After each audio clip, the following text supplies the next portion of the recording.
up? Welcome back to Knotted Hooks. My name is Jesse Morrison. Today I'm going to go over the Puyallup River bottom bouncing / flossing, you know what I'm talking about, leader setup. Let's get into how it looks. I got a pre-tied up leader right here. This is pretty much, it's a finished leader minus being tied to your actual main line. But you have your number 2 or number 3 hook with an egg loop knot tied to the shank, your yarn, a corky, and a 6 to 8 foot leader.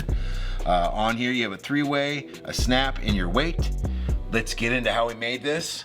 And yeah, let's go over the ingredients for making a successful day at the river. Check it out. All right, I have 30-pound fluorocarbon here. I got some snaps. I got some 2 or 3 size hooks. I have a 3-way. I have corkies. These are number 8s. I have yarn of all different colors. I have weights. This is pencil lead. It comes rolled up. I have scissors just to cut the stuff. I have some lead pliers with the post to punch. These are super awesome. I'll show you that here in a second. And then obviously you have an assortment of colors, shapes, sizes. They make them all out there. They're really cheap. Just go out and grab some. Sometimes I'll run 2 little small corkies. Sometimes I'll run just 1 number 8, but I usually just run this. It seems to work out really good where I'm fishing. So, all right, let's tie something up. So here we go. We have I usually run about a 6 to 8 foot leader on the river. I tied an egg loop knot onto this number 3/0 hook. If you want to check out a video how to tie those, I do have a video. Check it out. It's a pretty sweet knot. It's good to learn whether you're tying yarn for this style of fishing, or actual eggs, or sand shrimp, or coon shrimp, or anything you attach to your line. You're gonna want to know this knot. Trust me. So once you have this knot tied and you have your leader, like I said, I go between 6 and 8 feet. You're gonna grab your corky, and this is super easy. You put it in here, and you basically just run it all the way down to your hook, and voila, you have your corky right down by the eye of your hook. And then you take your egg loop, you open it up a little bit, you take about 1.5 inches of your yarn, put it in the middle, and pull it tight. And there is your setup here on this. Like I said, go check out that video if you don't know how to tie an egg loop. It's super important, especially for this style of setup. Now on tying these, I would tie quite a few of these, because if you haven't been in the river in your spot, or even, you know, depending on where you fish, in the winter it blows out your areas. So you don't want to be on the bank tying a bunch of these up when you should be fishing, especially when a nice school runs through. You want to be in the action. So have these pre-tied, ready to go. All right, so this is this business.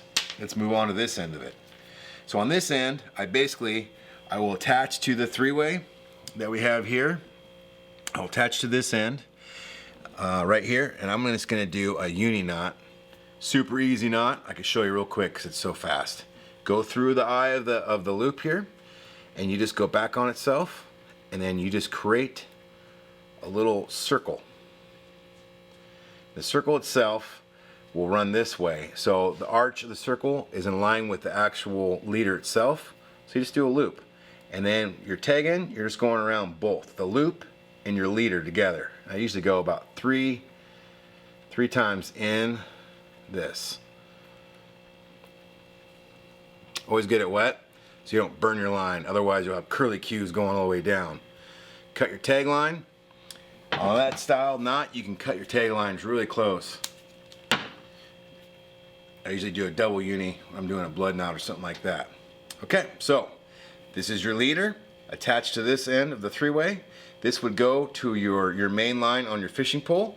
This bottom one is gonna be for your weight. Now what we do on this weight, if you come down here, you're gonna take one of these snaps. I usually go with the smaller one, like this.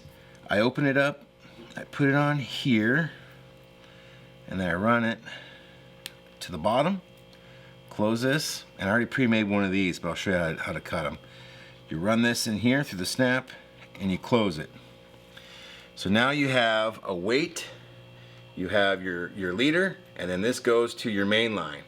The reason I like these is if you're fishing, you want to barely feel the bottom when it's bouncing. You'll feel a little tap, And if it's just dragging on the bottom, you're taking away all your sensitivity for if a fish hits or a fish bumps on it.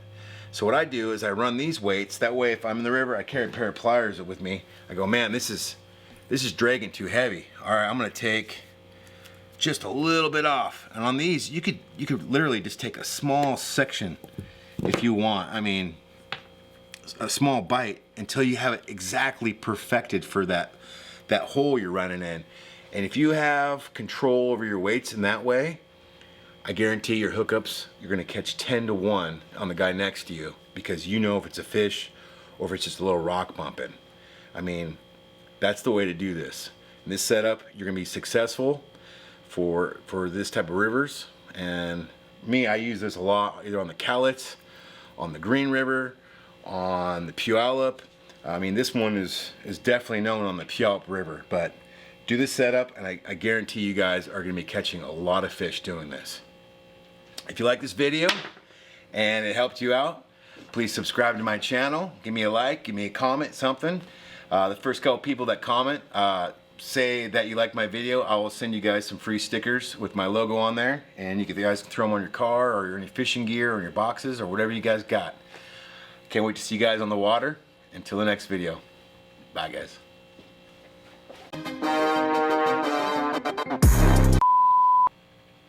Introduction to hand stuff. All right, here's some stuff that you're gonna want. Babe, you can't do that. That's what you were calling it. All right, hey, let's check out. Buddy, no. No, buddy.